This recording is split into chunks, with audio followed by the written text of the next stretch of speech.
지난 시즌까지 이강인의 경기만을 주로 시청했던 분들에게 올 시즌은 프랑스 리그를 통해 아찔한 장면들이 자주 보여지게 될 것입니다.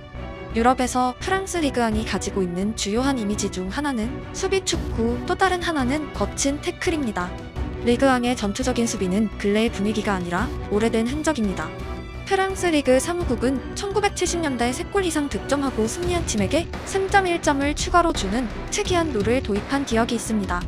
수비가 거친 리그는 당연히 득점 빈도가 낮고 사무국 차원에서 공격 축구의 활성화를 위해 마련했던 프랑스에만 존재하는 이상한 규칙이었습니다. 특이점은 사무국의 노력과 별개로 리그왕의 심판진은 전통적으로 휘슬에 관대한 편이고, 일부 심판들은 스페인에선 파울로 여겨지는 수준의 거친 몸싸움도 축구의 일부라 여기는 경우가 많습니다. 결과적으로 프랑스 리그의 스타일은 그들만의 축구를 더욱 사랑하는, 축구를 전쟁으로 여기는 거친 성향의 자국 팬들을 만들어냈고, 기술 축구를 좋아하는 타국의 팬들에겐 외면받아왔습니다. EPL의 심판진 또한 스페인에 비해 휘슬이 후한 편이지만 프랑스 리그와는 결정적인 차이가 있습니다. 잉글랜드는 전통적으로 몸싸움을 축구의 일부로 여기는 국가이고, 수비수의 피지컬을 활용한 마크 방식은 능력으로 여겨지고 있습니다. 모든 경우는 아니지만 몸과 몸이 부딪혀서 더 약한 상대가 나가 떨어지는 경우 심판은 파울이 아니라 수비수의 승리로 규정하는 모습을 자주 보입니다. 스페인에선 물론 파울인 상황에서도입니다. 언급한 내용은 스피드와 피지컬로 대변되는 EPL의 스타일, 드리블과 기술 축구로 대표되는 프리메라 리가의 스타일을 만들어냈고, 전 세계의 선수들을 받아들인 현재에도 비교적 많은 흔적이 남아있습니다.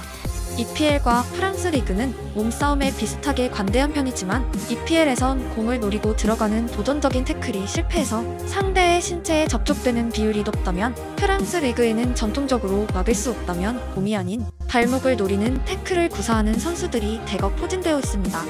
프랑스는 어째서 거친 수비수들의 리그가 되었을까요?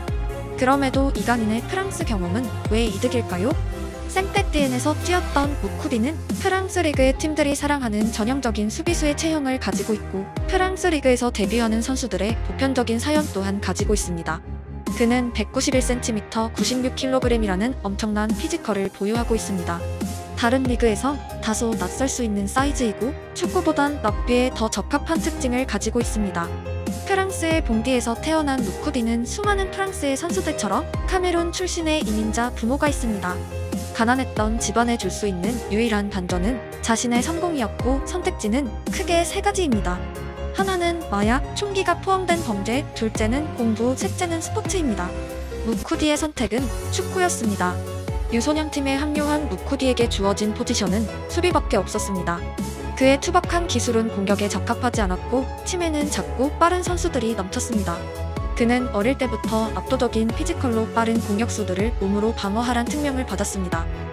가족을 부양하기 위해 필사적인 노력이 동반된 하루하루는 결국 그를 리그왕 데뷔로 이끌었고, 무쿠디의 집은 비로소 범죄율이 낮은 지역으로 이사할 수 있게 되었으며 온 가족에게 먹을거리 걱정이 없는 새로운 인생이 시작됩니다. 전형적인 프랑스 축구 스타의 스토리입니다. 잉글랜드에는 다이어 같은 스토리의 선수들이 여전히 많습니다. 유복한 집안에서 태어나 걷기 시작하자 정원에서 공놀이를 시작하는 백인 축구 소년들의 스토리입니다. 프랑스 축구에 유독 존재하지 않는 내용입니다. 비교적 하얀 피부를 가진 지단은 알제리계이자 악명 높은 범죄의 수도 마르세유 출신입니다. 우리가 기억하는 대부분의 프랑스 대표 선수들은 엄청난 피지컬을 가진 아프리카 이중 국적자들입니다. 잉글랜드의 스램제와 베컴 루니가 활약할 때 프랑스 대표팀은 마치 아프리카 대표팀과 같은 모습이었습니다. 바로 옆에 붙은 두 개의 국가이지만 대표팀과 축구의 모습은 완전한 차이가 존재했습니다. 프랑스 축구에서 백인이 살아남지 못한 이유는 크게 두 가지입니다. 하나는 잉글랜드에 비해 프랑스 백인 아이들이 축구를 선택하는 비율이 낮습니다. 여전히 대부분의 잉글랜드 아이들은 태어나서 처음 받은 선물에 축구용품이나 공이 포함됩니다.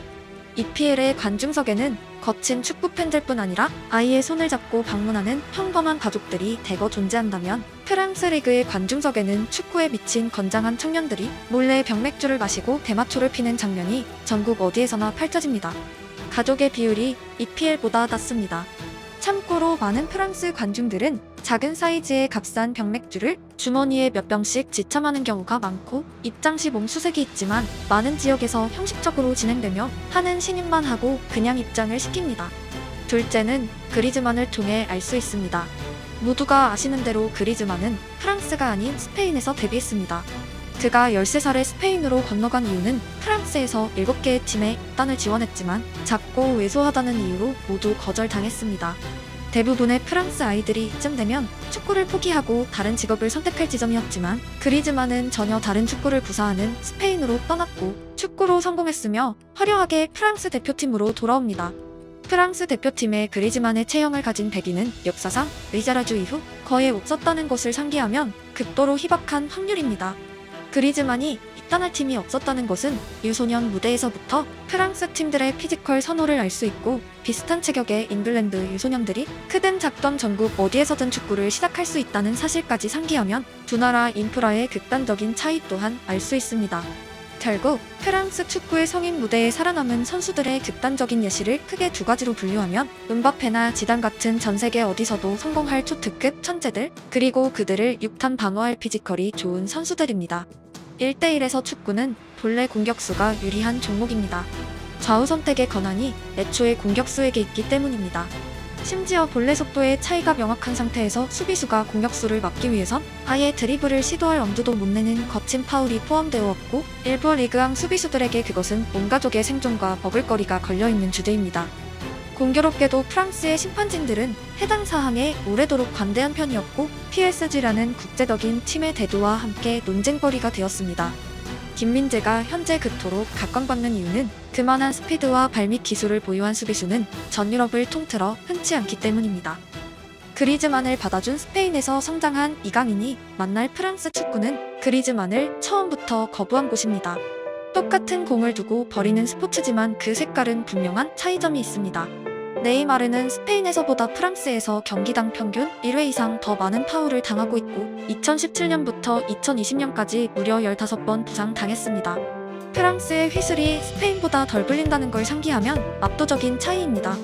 파리 선수들이 특히 파울에 노출되는 이유 중 하나는 타 팀의 어린 선수들에게 파리와의 대결은 하나의 쇼케이스이고 호전성을 가지고 있습니다. 파리 경기는 프랑스를 넘어 전 세계에 송출되고 있고, 파리에는 슈퍼스타들이 가득합니다. 당연히 더 좋은 리그 혹은 팀으로 이적을 바라는 프랑스 유망주들에게 파리와의 대결은 의미가 전혀 다르고, 네이마르, 음바페의 드리블에 맥없이 무너지는 모습이 주말 내내 TV 하이라이트 필름으로 재생되길 바라지 않습니다. 네이마르의 드리블에 자신이 넘어진 모습보다 차라리 그를 부상아웃시킨 필름이 재생되는 것이 더 명예롭다고 여기는 것은 축구라는 종목을 대하는 일부 선수들의 독특한 가치관이기도 합니다. 이강인 입장에서 다행인 점은 몇 년에 걸쳐 파리를 향한 거친 플레이가 프랑스의 이슈가 되어온 점입니다. 심판진의 성향은 달라지기 시작했습니다. 그리고 지난 연습 경기에서 보였듯 프랑스 리그를 충분히 들어온 이강인의 볼소유 방식 또한 마요르카와 차이가 있었습니다. 가장 중요한 점은 거친 프랑스 리그에서 살아남은 많은 공격수들의 다음 단계는 세계 최정 상급이었다는 것입니다. 호나우지뉴, 지단, 앙리, 벤제마 등 나열하기 힘들 만큼 많은 선수들이 리그왕을 격파하고 다음 리그에서 발롱도르급 활약을 보였습니다. 어릴 때부터 이강인의 목표치는 가능한 높은 레벨이었고, 그가 바라는 모든 결과에 다가가기 위해서 리그왕은 주요한 도전의 무대입니다. 세계에서 가장 크고 거친 수비수들이 그를 노리는 태클을 반복할 것입니다. 그 무대를 이겨낸 이강인은 어떤 선수가 되어 있을까요? 부드러움은 강함을 능히 이길 수 있습니다.